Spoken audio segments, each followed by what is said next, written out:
Oh, it's you again? Well, hello there. If you remember last time, Physic, Tulok and I went back to the Gauntlet for the first time at night. We went directly to the boathouse where we came upon the Flickerwisps, where Tulok began to address them, to no real avail. It was about then that I realised that if we acted lost, perhaps the Flickerwisps would approach us, which they did, coalescing into a single beam of light and attacking us. It was a rather short combat as Tulok managed to destroy them quickly with several magic missiles. Physic then made his way down to search the corpse of the Flickerwisps, where he found a tunnel under the dock. He and Tulok decided to take the boat in to confirm that there were no hazards. My armour doesn't exactly lend itself to aquatic combat, but once we were inside, we made our way quickly to shore, where I happened upon a brown mould that began to take the warmth right out of my bones. Physic seemed to know a little bit more about this than the rest of us, so him and Tulok took the time to clear it. While they did, I forged ahead looking for those precious stairs upwards, so we never had to use that bloody boat again.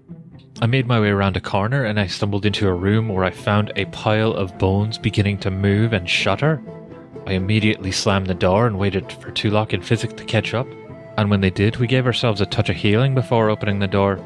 The bones began to shudder and stir again before forming themselves into a giant skeletal minotaur that I am reluctant to report was rather heavily armoured.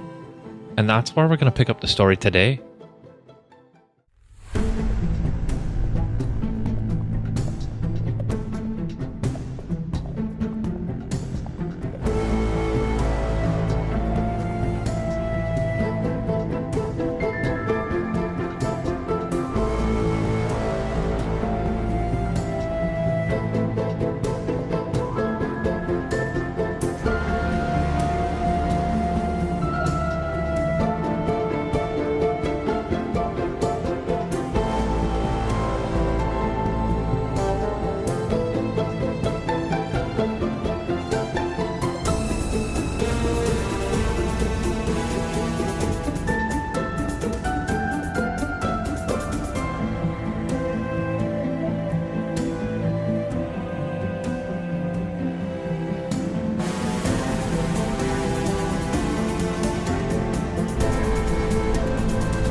So on a good day, I find it extraordinarily easy to make fun of Scott. True. And on a bad day, I find it reasonably easy to make fun of Scott. And then I think there's a universal truth around the ability to make fun of city workers. Oh, God. Yeah. And it just so happens Scott Cut his mic. Yeah, Scott happens to be a city worker now. How long have you been doing city work, Scott? 2 years now? 2 years. 2 years. He gave up on bartending like a pleb. Yep. And went to work for the city. And I think the weird thing about city workers is that like no one really knows what they do. I think it's a mystery. Like maybe they plant some flowers in the public gardens. They sort of maybe work on the road, but most of the time they're standing around or just moving from something from point A to point B. Go. You know? Do me a favor. Do me a favor. Walk city worker isn't a job title, right? Like they're just people who are employed by the city. Yeah. Like the police force are city workers. The fire department are city workers. When you're not a nocturnal bartender, shit gets done during the day. Yeah, Freeman, Nonsense. why don't you go into the No one washroom believes right it. now and turn on your tap? That's what I do, and you're welcome. When that stops and you need me, go fuck yourself. So we have officially established that Scott's job is to go into Freeman's bathroom and turn on the tap. Yeah. Indirectly. Yeah, I think the thing is about working for the city is that members of the public think that they pay your wage. And so if they see you doing anything other than work, it immediately is an issue. Whereas I don't go into your office and see you standing at the water cooler and say, hey, shouldn't you be doing something right now?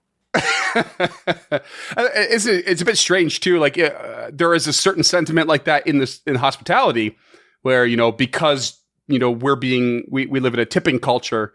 that there's a certain level of standard that's assumed, and if it's not met, then people probably take they do take a bit of privilege in assuming that they have power over you because they pay your wage or pay for your rent or what have you. Although they don't usually explicitly say it that way, you get that attitude from a certain portion of the population. The sheer quantity of Karens who have come into my kitchen and asked me why I'm not working harder or like where their well done steak is, and I have to explain to them that I can't just cook a steak faster by looking at it or by working at it. Like, it cooks by itself. I'm just the one who happens to put it in the oven, and it still takes 40 minutes because you ordered it badly. Yeah.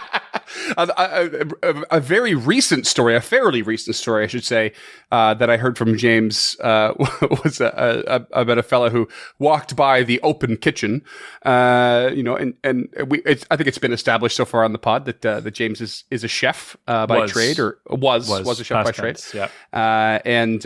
He's still a chef, but not by trade.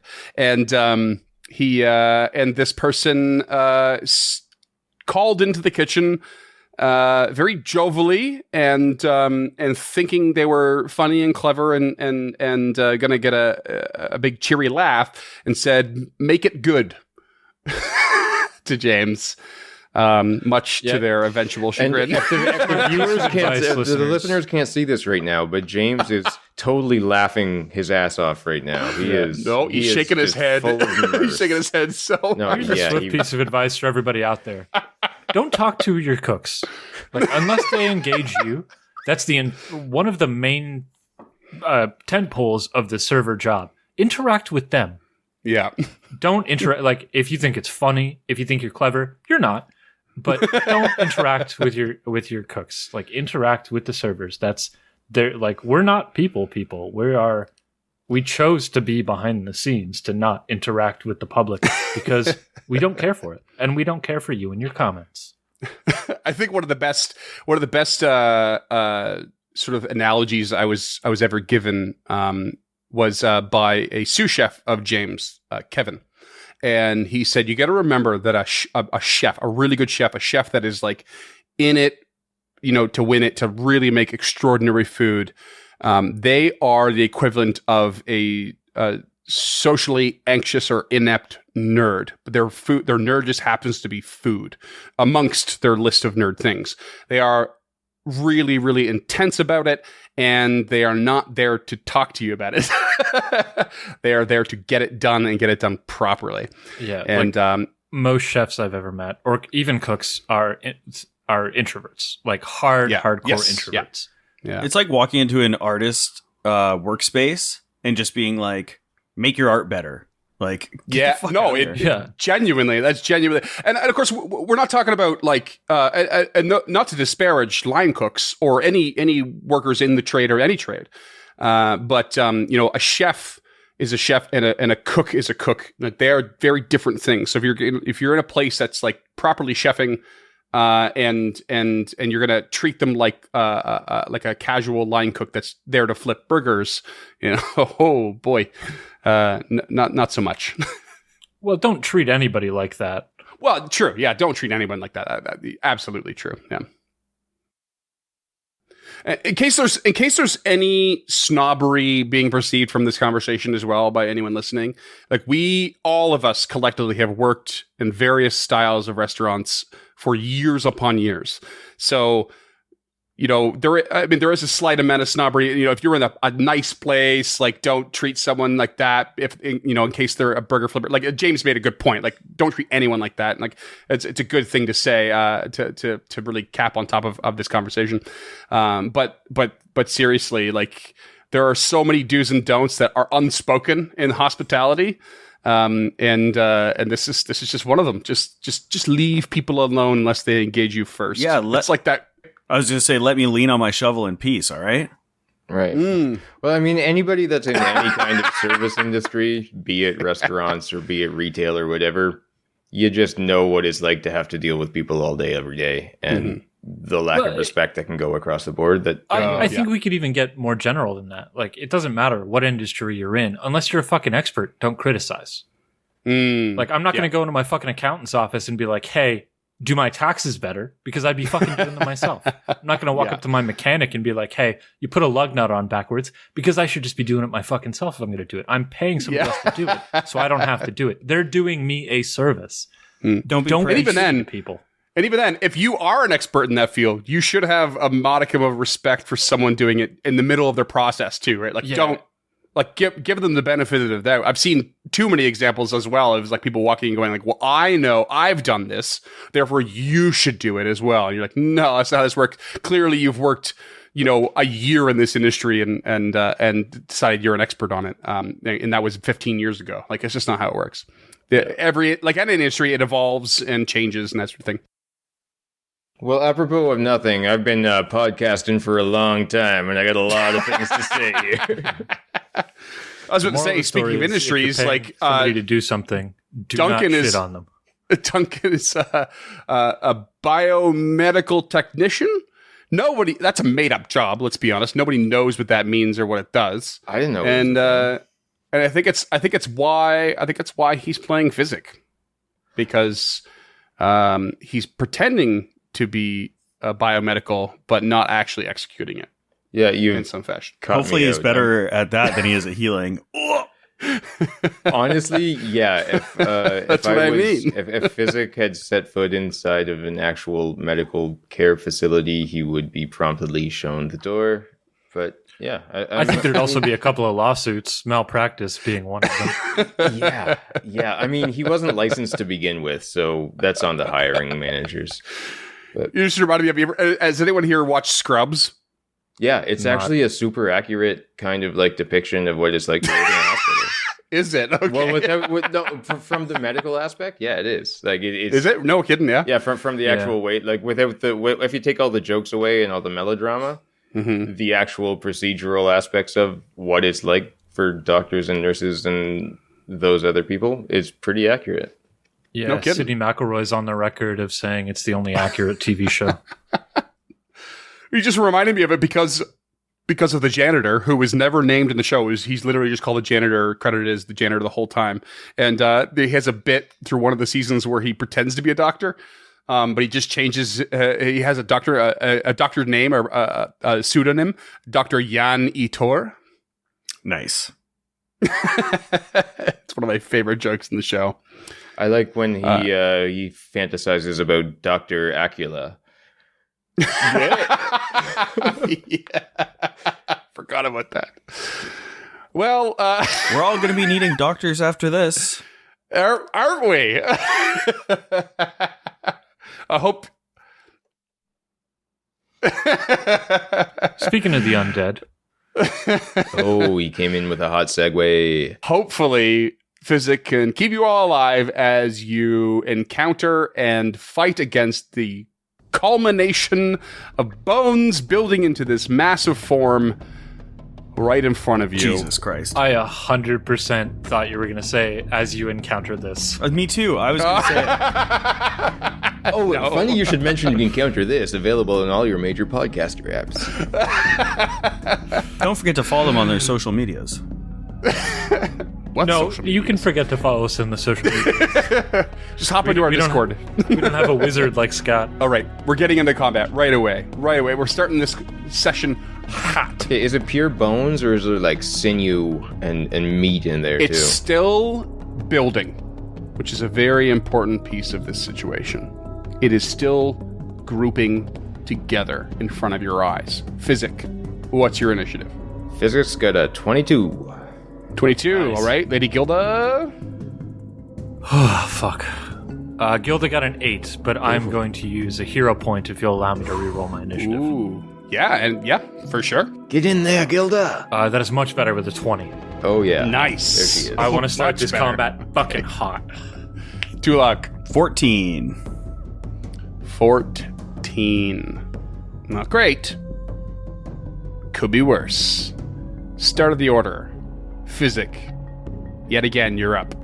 Seeing through the dark at this shambling mass of horror is the best way I think I can describe it now. He'd like to recall some knowledge.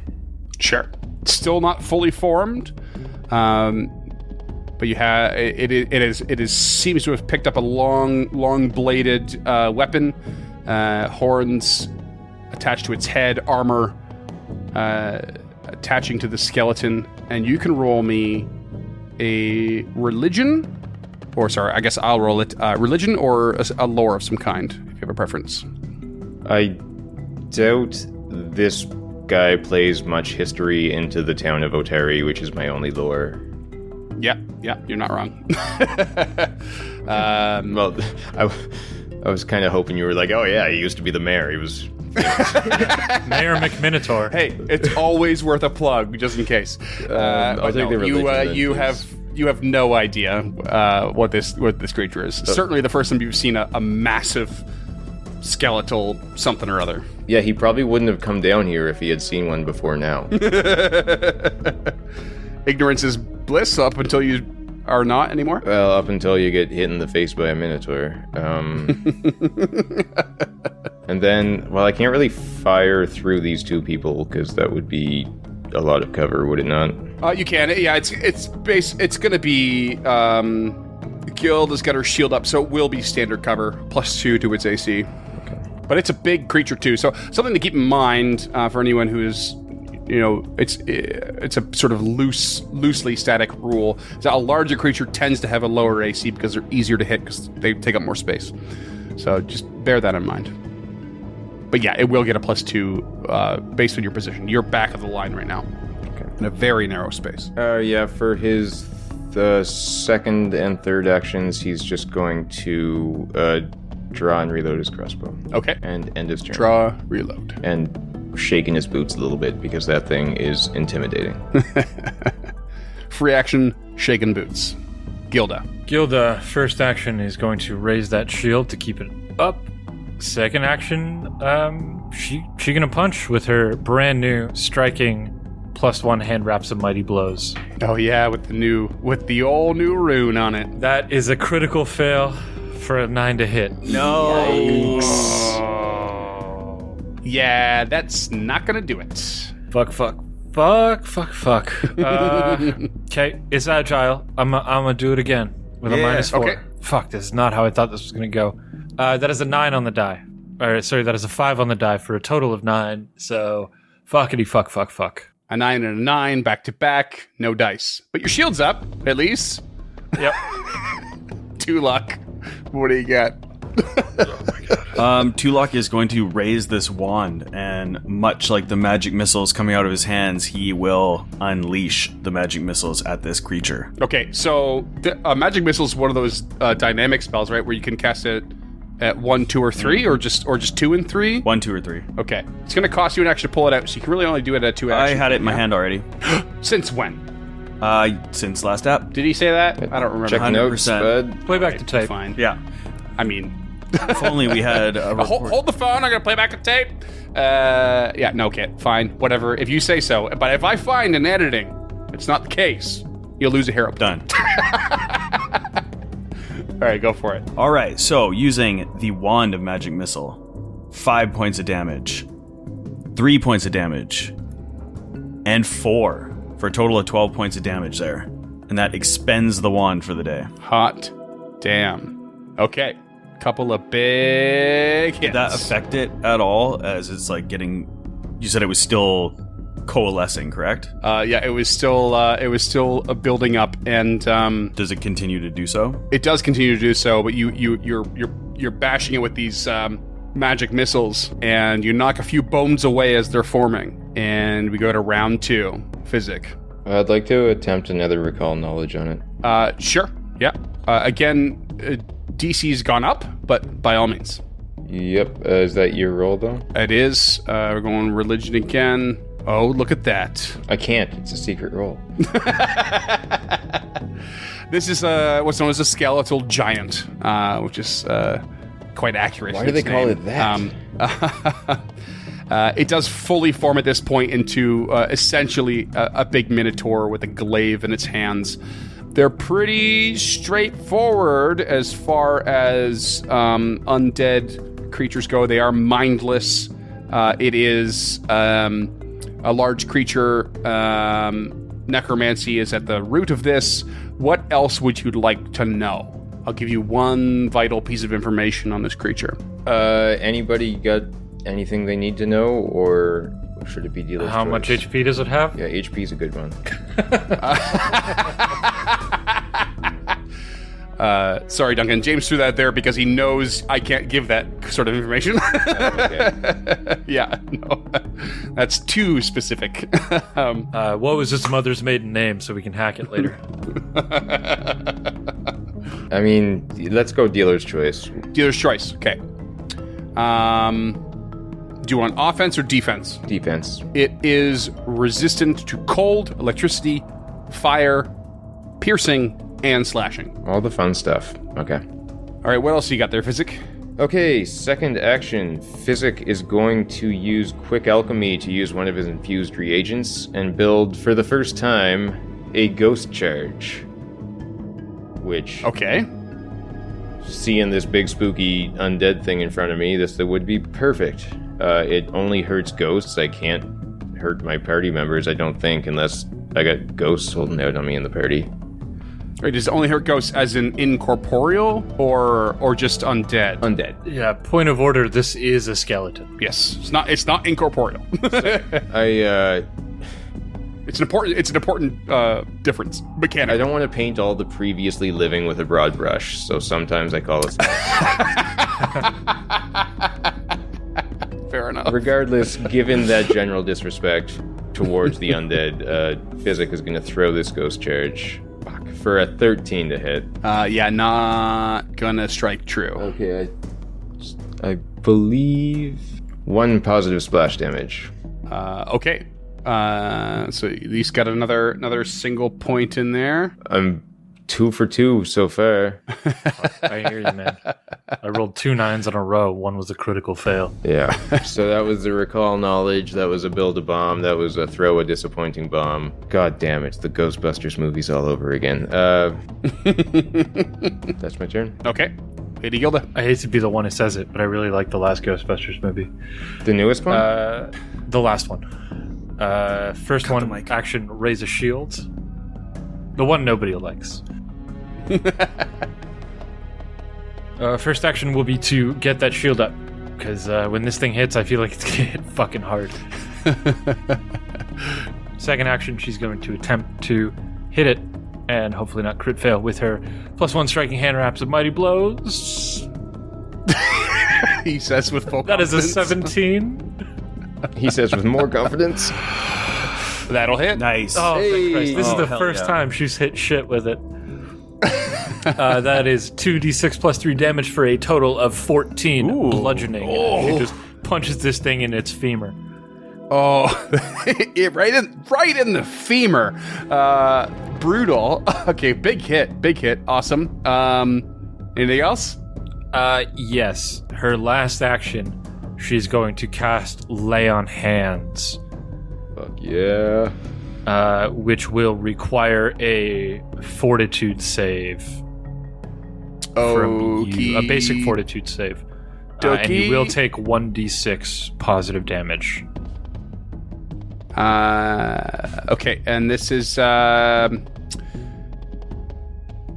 be a 12. That Rolled a is natural 2. Fail. So you're going to take Okay. 4 positive energy damage and Okay. take a -2 status penalty to your AC for a full round. Ooh. Oh. Okay. Okay, I'm effectively flat-footed. Without the technicality of being flat-footed. Yeah, and that is my so focus just throw that spell on there. Okay. for the moment. Awesome. Okay, so good. All right, and that's you. That's me. That's all 3. Tulak. All right. Tulak is going to again cast magic missiles using up his last level 1 spell slot of the day because this thing looks pretty intimidating and I just kind of want to deal with it. Okay, you're all about that magic missile. I hope you roll natural Magic ones all over miss. again. You could try to overcharge the wand if you're feeling crazy. Yeah, I'm okay. So 3 damage for the first one, 5 damage for the second one, and 3 nice. damage for the third. Purple bolts Nice. of magic flying past Gilda and smashing against this thing. Bam, bam, bam. And pieces of armor and bones and clothing and everything are just flying off this thing as it's getting pummeled right now. And it is going to take a step back. Oh. And then Oh. it's going to charge forward. Boo. It takes a step back and gets itself ready, charges straight forward towards Lady Gilda, and takes a big ol' swing with its glaive for a 31 to hit. That is a hit. I'm going to use that there shield block. And it deals 14 slashing damage as it gains a bonus to the damage for its terrifying charge. Okay, so that I will take 9 to the shields, which leaves me with 11. And 9 to me. Okay, and what is your will DC? 16. And as it slashes you, it just lets out this unholy roar and demoralizes you, giving you the frightened one condition. You get a meet to beat for a 16. Okay. And Physic, top of the round. Okay, and there's I can't. Well, we're kind of in a tricky spot, all being trapped in this hallway right now. Oh, tight quarters. I actually baby. think this is perfect. Did that hurt you very much? Like, I guess his no, physics not concern really. would. Okay, great. I Well, in only that took case, 9 HP, so I'm down from 32 to 23. Like I'm not doing terribly. It's when his shield goes down. Yeah, It's I only have 1 HP left on my shield, so I've got 1 more shield block in me. Okay. But I'm fairly confident in our ability to put it down. And worst case scenario, if my shield goes down, I'll draw that weird fucking axe we found last episode. Oh yeah. I guess in that case, he will just draw, reload, and fire his crossbow. If it hits me like that again, then get worried for me. But right now, I'm okay. Yeah, I've got enough stuff to get you back awake if you go down or anything. So cool. at this point, I couldn't access you to help you out if I didn't put myself in mortal danger from that giant scary thing. Right. I'm also going to start taking. I was going to start taking cover, but a 31 is a big hit. That was big. Yeah, that was really big. Okay, so that would give him +2 to his AC. Did you say for cover? Yes. All right. Through cover, 21 to hit. 21. That'll hit. Yeah. Yeah. Although I didn't really think about using piercing damage on a skeleton, but I got 4 piercing. Oh, sorry. The just curious. The minus to its AC that you implied there, James. Is that till the end of its next turn? What was that? Was it 1 round? I think it's 1 round. Okay, so it'll be to your turn. Minus Okay, 2 penalty to his AC for 1 round. Yeah, it's right there in the lay on hands description. A few rows up. Cool. Okay, cool. Sweet. Yeah, 21 will still hit regardless. And what kind of damage? Piercing. For piercing. Sadly, does not go through. It is resistance to piercing. Figured that. Yeah. And it just glances off the armor. Yeah. Well, Anything no, else? just shame. Downcast eyes every turn from Duncan. Okay, Yeah, that's it. Lady Gilda, you're back up. First action will be to raise a shield as usual. I think second action she's going to try and ignore that fear and just take a punch. Okay, But that is an 18 to hit. Nice. that hits. And that is 11 points of bludgeoning damage. Hell with yeah. a striking rune. Slugger. Describe your kill. She takes that glaive off the shield, she deflects it, but the point of it still manages to stick into her right shoulder. She peels it back and then just uppercuts this thing in the pelvic bone. And the bones just explode. It across rattles the like a room. xylophone and then just falls apart. Amazing. Beauty. And Skeletal Giant defeated. Well, I mean, that wasn't my favorite thing I've ever done, but all things considered, it wasn't that difficult. I am just gonna sit down for a second. I'll be honest, that roar that it let out it was a little rattling, and Christ, did this thing damage my shield too? Who's Christ? Rory, did this thing damage my shield too?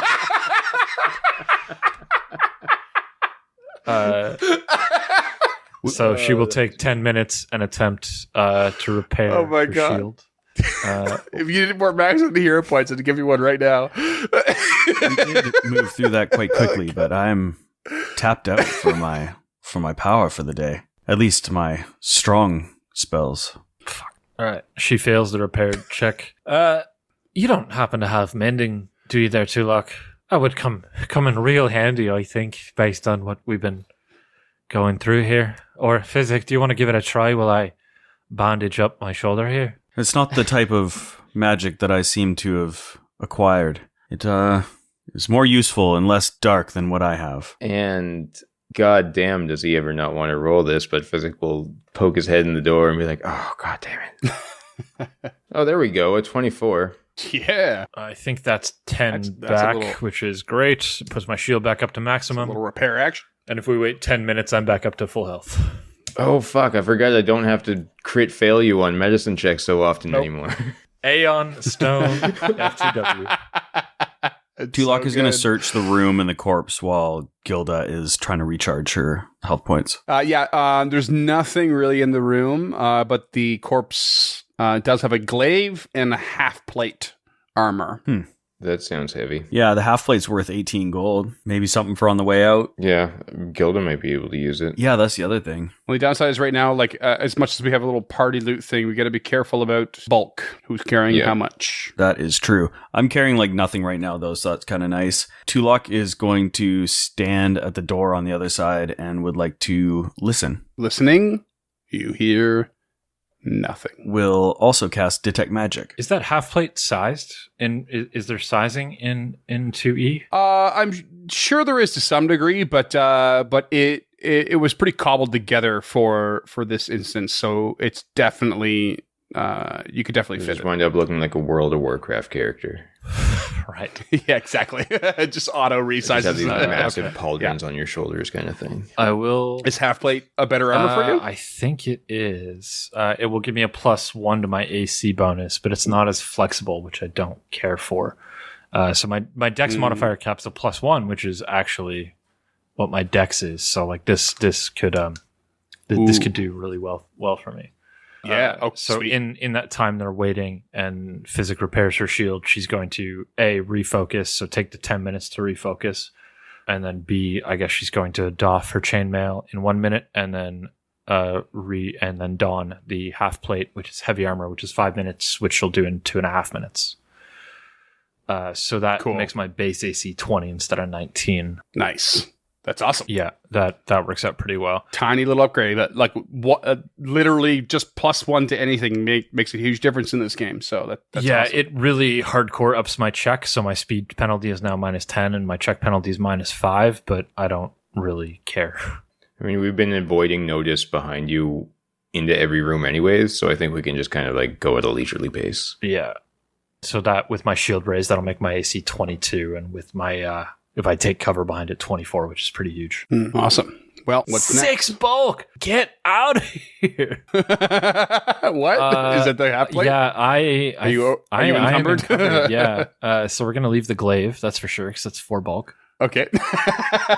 Yeah. It's just not light, man. And then I think we're going to leave her chainmail behind because it's only worth 3, and that makes me unencumbered. Wow. Okay. Whew. Something maybe on the way back to town to grab. Yeah, I have. I'm at 13 of 13. Ooh. Oof. Yeah. Okay. Oh, I mean that javelin, or my javelins are 4 light. Like the retribution axe is 2 bulk. The tower shield is 4. The half plate is 6. Like I can only carry 13. 6 bulk for half plate. That's wild. I might actually. Is it worth the 1 to the AC?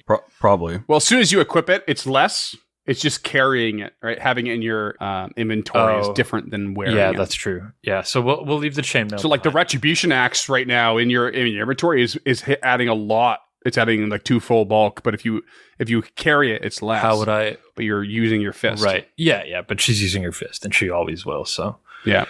All right. She's back to full health. She's got full shield. She's wearing a new half plate. She's ready to open a new door. Tulok will detect magic by the door real quick. Oh, sorry. I just noticed. I don't know how close you guys want to play this to your chest, but you are encumbered. Oh, am I? You have encumbered a number of 8. Your max bulk is 13. Oh, okay. You can't carry more than 13, but when you are encumbered, you take some penalties. To You are clumsy 1, and you take a 10-foot penalty to all speeds. I mean, she's going to take a 10-foot to her movement anyway. Yeah, I'm going to drop that half plate and put the chainmail back on and see what happens. Okay.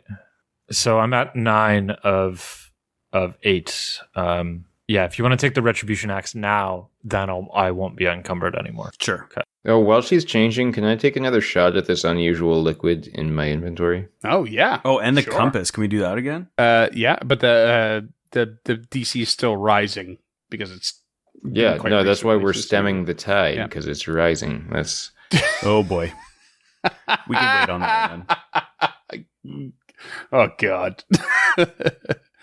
All right. What's what I didn't really remember that you had a secret potion in your it's been there for a hot inventory. minute, but Um, crafting, I imagine. It is crafting. Yes. What do you got?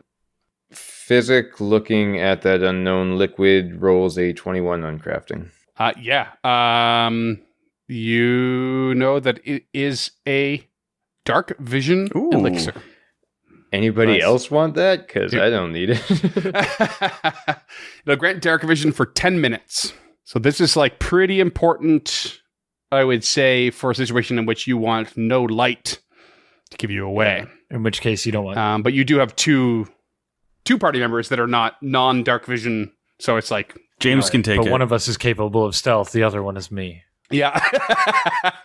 Like my armor has the noisy conditions, so like it doesn't matter. You're better off Got the taking chainmail, it, yeah. Oh, okay. As much as you take it, and if I need it, I'll take it from you. 'Kay. I guess in combat, but I'm wearing noisy and flexible armor, and the only time I think a dark vision potion would really come in handy is if we're scouting, and she is not capable of that.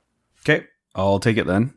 All right. And would you let me know if there's any magic in 30 feet emanation from me? That's a negatory. All right. So he steps away from the door. The lady steps up, taking the defend action, and opens the door. And you see a more narrow hallway that leads left and right, north and south. Of course, it's another hallway. It splits in both directions. I think if we're going to find a way out, it would be the North Passage, but I'm open to any suggestions you've got here, boys. I'm a little lost underground. Trust your instincts. You know as much as me. You know way more than me. So she heads north. There's a door up here. Right? Tulak peers around the southern corner, though. Sure. Yeah. And yeah. There's a door. There's a door in either direction. Single Oh, door. it didn't show me anything down here. Oh, I guess because I only have low light can't vision. Got it. Yeah. You can't yet. You don't have the. You don't have the light You on ran you. face first into the You door. can light. You can light a torch yourself. No, it's okay. If you want, but All right, still taking the defend action. She opened the door. all right. You open the door to now a 10-foot wide hallway that goes a few feet forward, more than a few feet, about 30 feet forward. Immediately to your left on the northern side is a double door, but there's a single door straight ahead, and to the northeast a single door as well, and then it curves around to the south. This hallway. Are you kidding and me? the door to the northeast specifically has a green glow coming from its cracks. Tulak drops down and begins to avoid notice. I guess we're going for the green glowing one there, right, boys? That seems to be our modus operandi. I'd say so. He whispers. Yeah, nothing bad ever glows creepily green. Get in position, because she's getting ready to crack the door. Okay. Physic is going to stay about 10 feet to the southwest of her. How far does that glow emanate? Like, if I have dark vision, would I still be shrouded in darkness? It's just peeking out from like the underside and the Okay. and the sides of the door, just barely. but it's like it's visible enough that like if you were a ways away, like now that you come up where Tulok and Lady Gilda are, like there's a long processional hallway that leads to the south as you move towards it, like quite long, and it's obvious enough that if you were at the other end of said hallway, you would notice it. So Physic will avoid notice. She opens the door. And with what can only be James's Stark approval, we have here a washroom. Hurrah! 10-foot square. There's always a washroom. So 10-foot square washroom has an iron bathing tub within it and a commode. The northern wall itself glows and shimmers with ribbons of eerie green light. And they twist and they form words. And they say, along the wall, I was Otari. Save me below. And then they slide off the wall and form a green ribbon of light that slithers across the floor like a serpent. It passes you, and passes Tulok, and passes Physic, and heads back the way that you came. So the soul of Otari from the Rose Guard is probably still in here. As it leaves the room, does the bathroom continue to glow green? It does start to diminish. She steps out and conveys what she saw. Do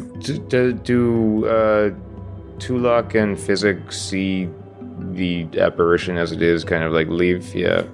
Absolutely. Yeah. It doesn't wait for anybody. It moves right past you and keeps going, and you can see it leaving. Is that your diminishing line of as it passes, or does the path stay lit?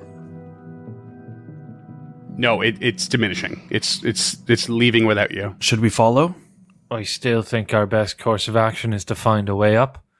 This thing found us once. I don't think opening the door is what let it out, but I have to defer to you in all things magical, and that's certainly not physical, so this falls squarely into your domain, Physic, and Tulok. It's now rounding the corner. Come, let's follow as far as we can, and be safe. And he takes off down the hall behind it. Okay, and it goes straight through the room that you just defeated the skeletal giant in, and it actually stops in the center of the room, actually, and it starts to circle around the area for a second, and then continues out. And it continues out of the hallway and back to where you came, but it stops and enters through the wall right before where the brown mold was.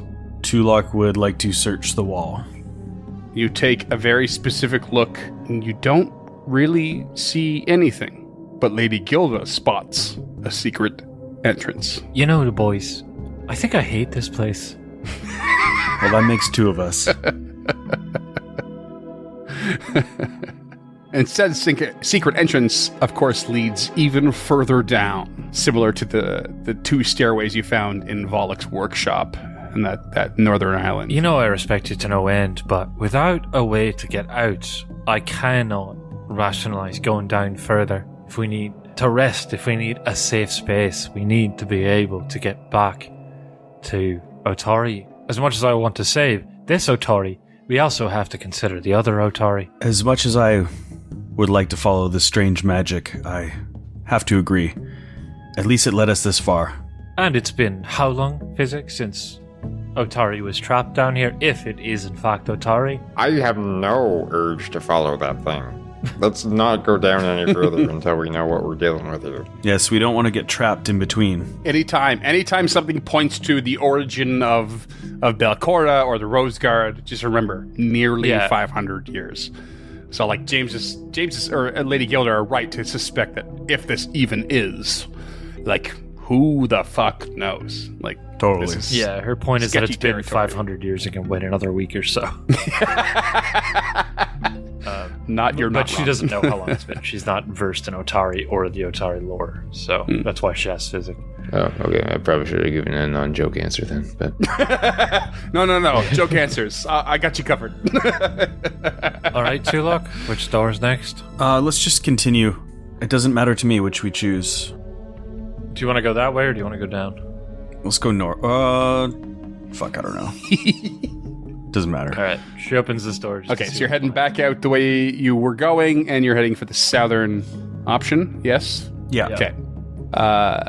You crack the door, and you see a broken down torture instruments that lie in half collapsed heaps on the floor. To the north slumps a ruined stretching rack, while to the south a pillory lies fallen on the floor. Rusty tongs and chains, frayed and rotten whips, and other instruments of torture lie on shelves that look about to collapse. She steps in and pauses for a second. Shield up, like prepared, ready for combat. When nothing happens, she just visibly relaxes, drops her shield to her side, and just looks up at the ceiling. Is every fucking room a torture room? And to the straight west is another hallway with a door. Just throwing that out there. The evil in this place is unimaginable. I couldn't even fathom what it would have been like when the original inhabitants were here. So is the creativity of the inhabitants. How many rooms do you need to torture people? How many people are you torturing? Lots. Give us a kitchen here and there. And Tulok will search the room just to see if there's anything in here, detect magic, anything like that. No magic happening. Physic, you're searching? physics searching as well, Okay. yeah. You spot, Physic, a rusted ring on the wall that seems a bit strange, and you instinctively grab it and give it a pull. You sharply pull it down, and it opens a secret door in the wall. Okay, 1 second here. Are you talking one of those like rusted rings that a stereotypical dungeon dweller would be manacled to? Exactly, yeah. Like we just have an Aladdin style secret door. 100% right you now? did, yeah. Okay. You know the golden rule, don't you? Whoever's got the gold makes the rules. Oh my god. That is a really, episode title. really The Golden classic Rule. and solid line. Oh shit. Gilda, we found another room down this way. Is it a staircase up? No. These with T-shaped hallways. Can you see down there? Is it pitch dark again, or should Oh, it's we, pitch dark everywhere. Okay, so before anybody else like goes down it, Physic will take a glance down, and maybe scout his way to the. I guess he sees this hallway goes a little bit to the left here, to the west. In the hallway, like so, it leads like a sideways T-shaped hallway, essentially. Yeah, and to your west, is where the bottom of the T is, It's like one of those Tetris blocks with 3 on the bottom and then one side. I was gonna say that's like a money Tetris Yeah. piece. yeah. So you see it. That's a good way to put it, because you see the hallway go down, 5, 10, 15 feet, but meet a dead end. But in the middle, where it branches off to the west, there is a very obvious door. Going back in the direction of the caves from which we just came. He'll turn back and say, there's a door down there. So there's absolutely nothing at the end of like the cul-de-sac, as it were. That's Totally French, empty, as far as you can tell. Perhaps we should search this area first. They might be hiding something useful. Yeah. Oh, in the torture room? Yeah, you guys have searched around. You didn't find anything. No, I meant Oh. down towards the door. Oh, yeah. By all means. Gilda listens at the door. And That is a middling perception roll at best, listeners. Just like listening at the wall next to the door. you She's got her shield in the way. all of you spot nothing and hear nothing. Detect magic? You boys are sure about this, then? I'm not sure about much. Detecting magic, yeah. Tulok, you detect magic big time. I do sense some sort of magic emanation. There's about a 50-50 chance that's going to be good for us. It's true. Probably less. She opens the door. She opens the door and sees a large circular room smooth and gray, and a ribbon of pale blue light coils and slithers through the air, connecting the floor at the center of the room to the ceiling 15 feet above. The points where this light touches the stone above and below seethe and writhe, as if the stone itself were suffering from an infection. The desiccated remains of an enormous worm lie slumped around the ribbon, forming a crescent of shriveled and tattered purple flesh. Close the door. She closes the door. I think we found the lighthouse. Or at least below the lighthouse. I agree. This is exactly what we were searching for. But I must insist on an egress. I did see a door in the south of the room, but I must insist on that egress at this point. Things are getting a mite dire down here, I think. I agree. I'm no ornithologist and I don't know much about egrets, but we should get the fuck out of here. Perhaps we save this section for another I would day. give you a hero point for that bird joke. You can, take it. You can take it. It's good. Okay, so I guess she heads back into the torture room. And then out the door that she's assuming leads to the room, the chamber where they found the bathroom. You're abandoning the whole... Okay, all right, sure. Yeah, dude. Is anyone having fun right now? Because this is crazy. It's a good dungeon dive. This is a great dungeon dive. I feel very stressed. I'm just scared. Everyone's on everywhere we edge, go. yeah. Like, as soon as we find a way out, I'll be fine to go further. But if there's no way to get back to the surface, then there's no real way to retreat from here. Yeah. Yeah, and being able to play into this cowardice is kind of the only thing keeping us alive right now. Yeah, and I'm just playing this like I would play this. Like, let's find a way to get back home, and then we can go deeper. Right, yeah. If there's no exit, then we're fucked. Like, there's nowhere to retreat to. So Gilda opens the door next to the bathroom. Okay. All right, so you're back up near the bathroom and head into the east door, and it leads to just a narrow hallway with another door. Tulok follows, avoiding notice. She opens that door. All right, maintaining the defend action, I assume, opens that door to a room where shelves line the walls, each filled with tools used for cleaning or repair. A silver-headed cane lies amid a tangle of mops, brooms, and buckets. And this room is particularly clean. And that cane stands out as it shines. Almost conspicuously so. You boys do your thing. I'll do mine. She says as she takes a point at the northern door. Detect magic. No magic.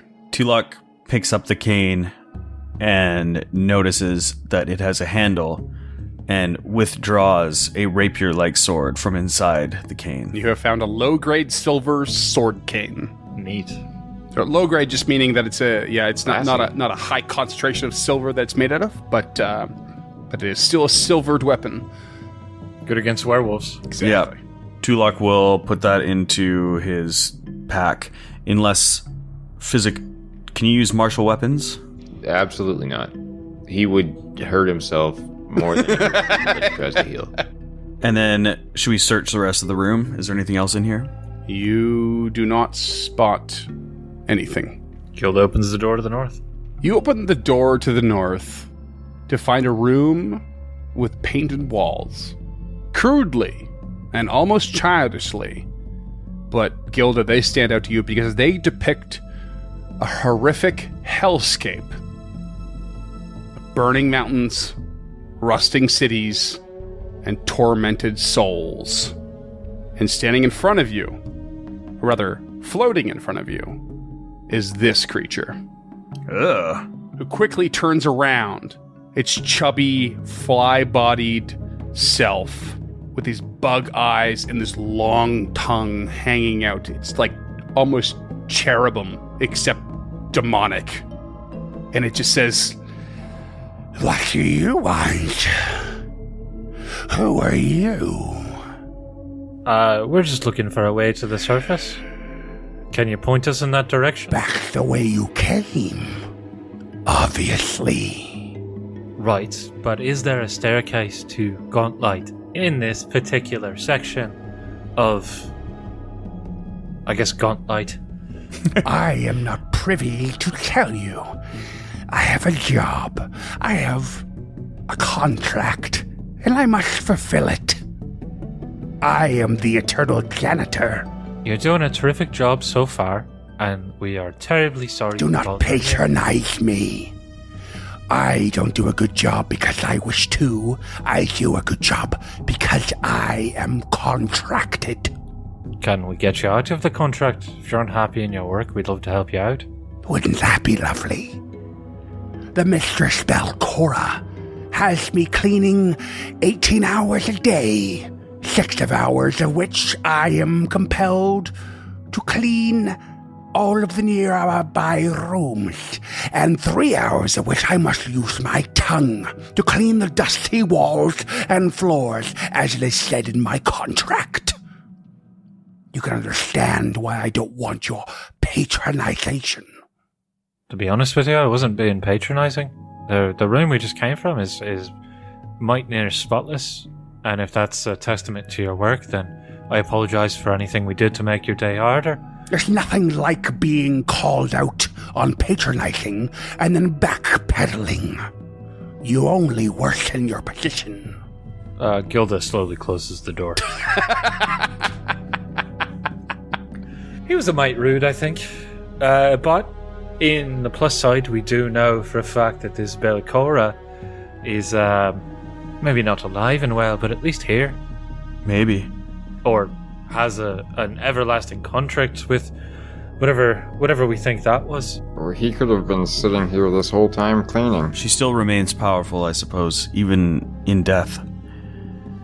Can I do a knowledge check to see what the hell that thing is?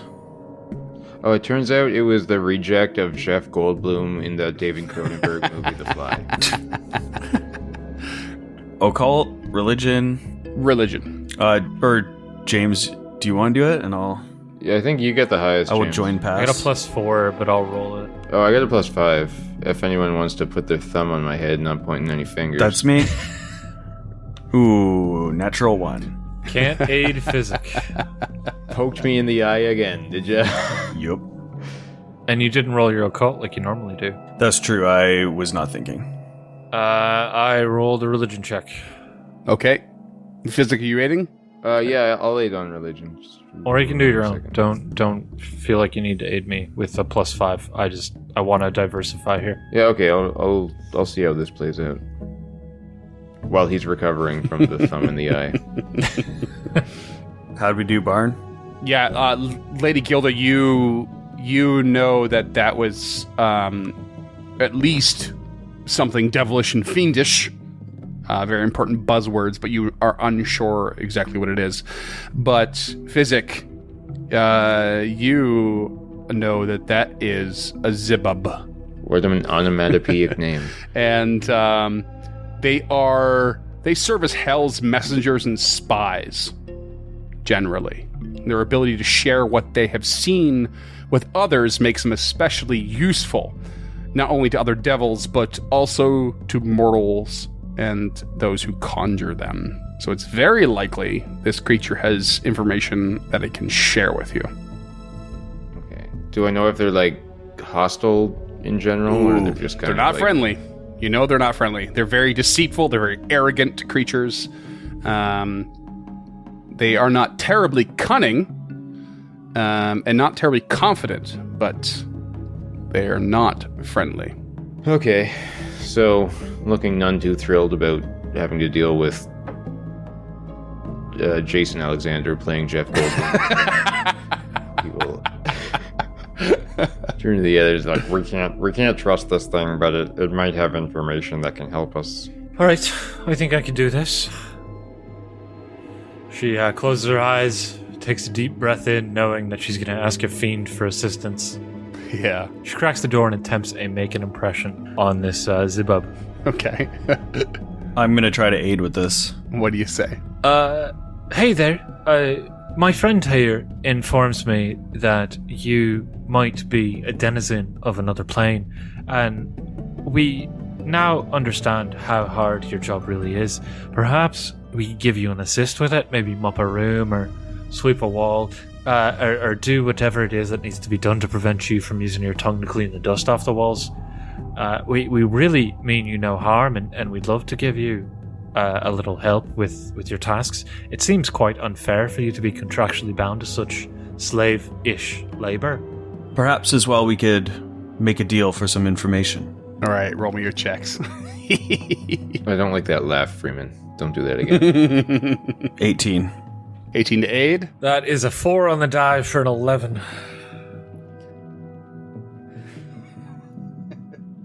That's why I prefer to roll them and then do the role play. I mean, you just offered to help him mop a room. Maybe it wasn't too far off. Yeah, that's fair. I might miss my home. As you can see of my beautiful paintings on the walls. But I know a contract and I signed it myself. And I will not put up with you any further. And we're going to roll for initiative. Oh boy. Okay. Got Cronenberg again. Let's get some initiative. Physic. You're always top of the order because you're alphabetically superior. What do you got? Yeah, F is usually a mark of superiority. But what I've got is 9. Well, that's you've been doing pretty good lately. That's not so great. Yeah, suddenly he got sick of all this shit. You just recently got a hero point for being clever. Did you want to use that or no? I'm going to see what everybody else is up to first. It's almost better that you're last in the order because you always kind of wait and see anyway. So, Lady Gilda, what do you get? Also a 9, so I go first. Who's got the higher initiative bonus? No, I go first. That's not a joke. Oh, My feat at second level is Pilgrim's Totem, or token, so every time I tie, I go first. that's awesome. Okay. I'll put you on it as 10. Tulok? 14. Okay. 14. So you go first. Tulok goes first. You go first. All right. Start of combat. What do we got? Tulok, you are indeed first. Can I see it? I don't know. Can your token see it? Yes, it can. Okay, perfect.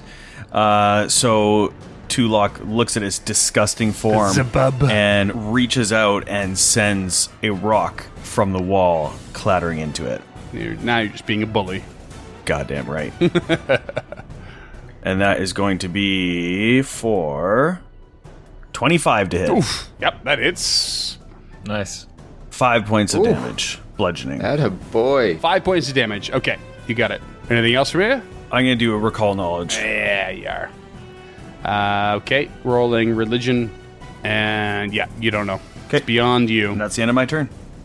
All right, and this creature is going to fly forward towards Lady Gilda. Is your shield raised or nah? Oh yeah. Oh, yeah. I always took the defend Pretty good. action. Yep. Pretty good constant to assume for Lady Gilda, and it is going to come at you with its mandibles. It tries to bite you, and that is a 14 to hit.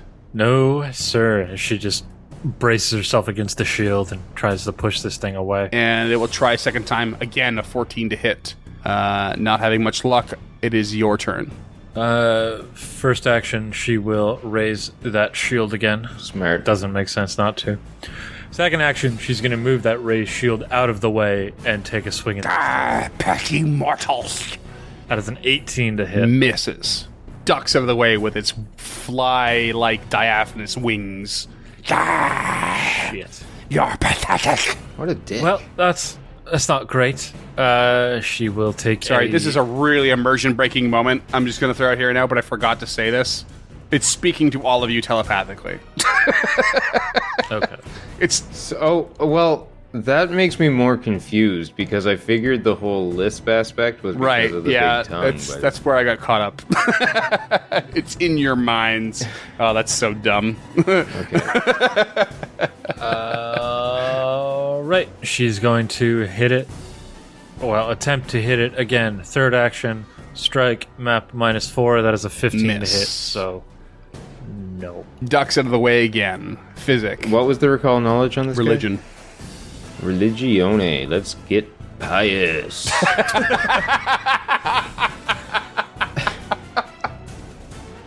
14. That's not Nope. gonna do it. You guys are okay for health, Yep. right? Yep. Just shoot the thing. Crossbow, I imagine another -2 or +2 to his AC. Ooh, nat 20. Nice. I'll take that. Hell yeah. Oh, geez. Okay. Critical hit. If you hit, you hit, I guess. Yeah, that's going to hit. What do you got? What do you got for damage? 8 points of piercing. Okay. All right. Oof. All those fumbles on previous attempts at either melee or shooting have finally come to fruition. You strike That's for my turn. 8 damage. Very nice. And that's you? Yeah, that's me. Recall knowledge, reload, fire, Tulak. All right. Tulak will again repeat his actions from his last turn and will bring more of these stones down on his head. You're so rude. That's an 18 to hit. That's a miss. All right. Ducks out of And the way. he turns to him and says, "You should be cowering. You should, because you will die if you face us. We will send you right back to the hellhole that you came from, and will attempt to intimidate and demoralize." 22. And so I guess the frightened condition 1. Nice. And it just like squirms. It's like, I love to go home. Screw you. Damn you to the hells. And it attacks Lady Gilda again. 22 to hit. Yep, that's a hit. And she will shield block. Okay. Oof. So I rolled 16 damage total. That's Yikes. 8 piercing and 5 evil damage. With an additional +3. Okay, she will take 5 off. So that's 11. Is that right? 5 off from 16, so 11 total. Yeah, is what you're looking at for physical damage. Yeah. Okay. She takes a 11 damage. Her shield is now broken. Not ideal. But it's actually pretty cool that you could have 1 HP left or something like that, and still manage to use it for one last shield block. Although you did repair it, didn't you? In the end? Oh yeah, you did, yeah. No, it's gone. My brain was still back on the Like, the 1 it's- HP, but yeah. Yeah, its broken threshold is 10. So once it hits 10 HP, I can't use it anymore. And it's at 9 All right. now. So I also need a fortitude save from you, please. all right, that is a 20. Okay, noted. And it's going to strike again. Okay. And misses. And it is then going to back up. Take a step north. Away from you. Okay. Lady Gilda, your turn. Free action. She's gonna drop her broken tower shield. First action, step into the room. Second action, she's going to strike at this thing with her hand wraps and mighty blows. Yep. That is a 27 to hit. Oh, that hits. Yep. That is 12 points of bludgeoning non-lethal damage. Okay. And it immediately goes, okay. Stop. Okay, with her last action, she will attempt another, I guess, in this case, it would be a request. All we really want is some information. If you could just help us out a little bit, we'll do the best we can to help you out. We didn't want this. This is of your making. We want to help you. We want to help everything in here. And she will attempt a diplomacy check to request information and try and increase its friendliness towards us. That is a 25 with a 19 on the die. Oh, man. Hell yeah. Needed that. You are not my ally. You cannot save me. But I can help you. My life is precious. I cannot be returned to the hellscape by death. But if you leave me be, I will show you. I will show you a memory that I have that is important to you. I bet. A memory of the downfall of the Lady Mistress. Tulok, this sounds like Mario wheelhouse, joining paths and all that. And that way I can keep an eye on this thing. Give it a knock about the head if it tries anything. We will take you up on your offer, Fiend. But please, do not try anything, or we will send you to the grave. And he approaches. It is not my will to betray you. And it looks you in the eye and uses an ability called Infernal Eye. Zibubs record everything they see, though they don't remember all of it. But they can pass it to another creature. And it replays 10 minutes worth of a very particular scenario. A lithe, dapper-looking man runs through stone hallways. He appears to be injured and his clothes are filthy. At nearly every turn, he is cut off by a new monster or a different creature. Desperately, he searches for a way out, surrounded by chaos, before eventually entering a small room at the end of a long processional hallway and collapses from his wounds. After some time, the man regains consciousness and creeps out of the room, heading right out of the doorway. It's not long before he is face to face with some sort of crab-like creature. He flees again, stumbles upon a secret entrance, and heads deeper down a set of stairs. Roll me a society check. I will attempt to aid that, if I can. I think it's just going to be 2 luck on this. Oof, not good. Let's go. There it is. You immediately recognize the path in which this person took from the room it had fell unconscious. It is the path of the spirit of Otari from the washroom, and it heads deeper, deeper down. And suddenly you think, maybe that wasn't a trick at all.